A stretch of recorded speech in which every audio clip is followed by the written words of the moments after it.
All right, welcome. Today we're diving into a pretty radical idea from our source material. What if the most important things we hear have absolutely nothing to do with our ears? Let's get into this whole concept of hearing without sound. So let's just start with this question right off the bat. It sounds impossible, doesn't it? Our entire idea of hearing is all tied up with our eardrums and the vibrations they pick up. But what if there's way more to the story? Well, our source makes a really bold claim. Not only is it possible, but it's actually the most profound way to perceive the world.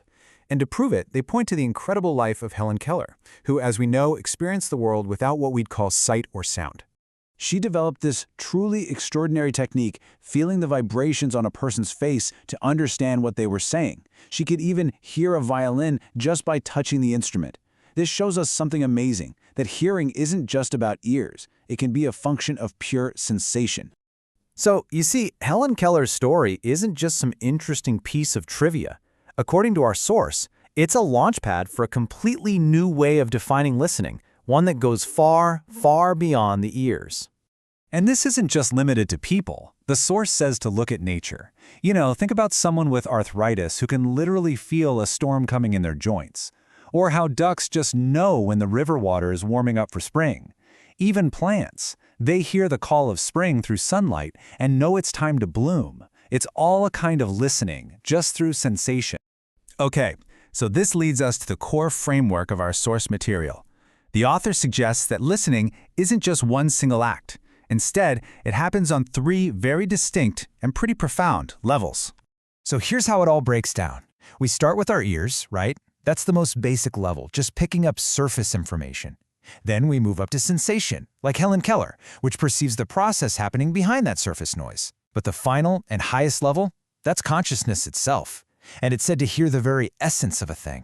Let's make this super clear with an example. Okay, so your ears can hear the loud howl of a strong wind. That's the surface. Your skin, on the other hand, can feel the process of a slight breeze that your ears might completely miss. But consciousness, now the source suggests that it could hear the essence of the Arctic's cold even on a hot summer day, bringing a feeling of coolness. Wild, right? Now, this is where it gets really interesting. Let's take this whole framework and apply it to something deeply human, something we've all experienced. Let's talk about the sound of truth, specifically inside the words, I love you. This just perfectly illustrates the difference. When your ears hear, I love you, it's a pleasant sound, sure, but it's a fleeting moment. But when it's heard by your consciousness, well, the source argues it's an eternal feeling, the true, selfless essence of love itself. One is just a surface expression, the other is the unconditional truth behind the words. And that's the crucial point right there.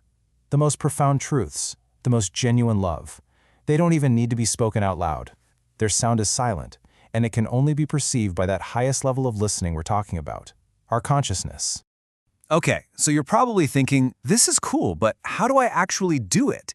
If this higher level of listening is real, how do we develop it? How do we train what the source calls our inner ear? Let's start with what we know for a fact. The range of human hearing is actually incredibly limited. Imagine if we could hear everything. The blood rushing in our veins, our own hearts beating like giant drums.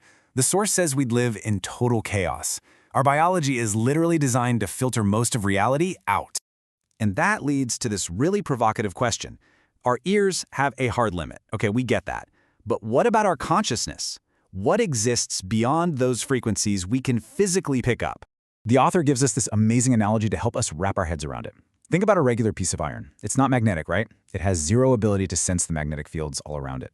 But once you magnetize it, it suddenly becomes sensitive to forces that were always there, but were completely invisible to it before. The source suggests our consciousness is exactly the same.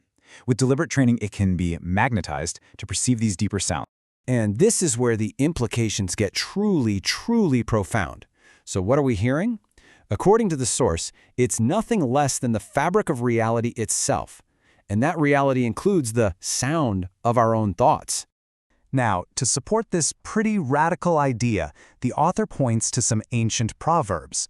For instance, there's one that says, what we think of as our private whispers here on earth are actually like thunder in heaven. The idea is that our quietest thoughts have a cosmic volume. Here's another proverb that takes it even further. The idea here is that our inner intentions, they don't have any real privacy.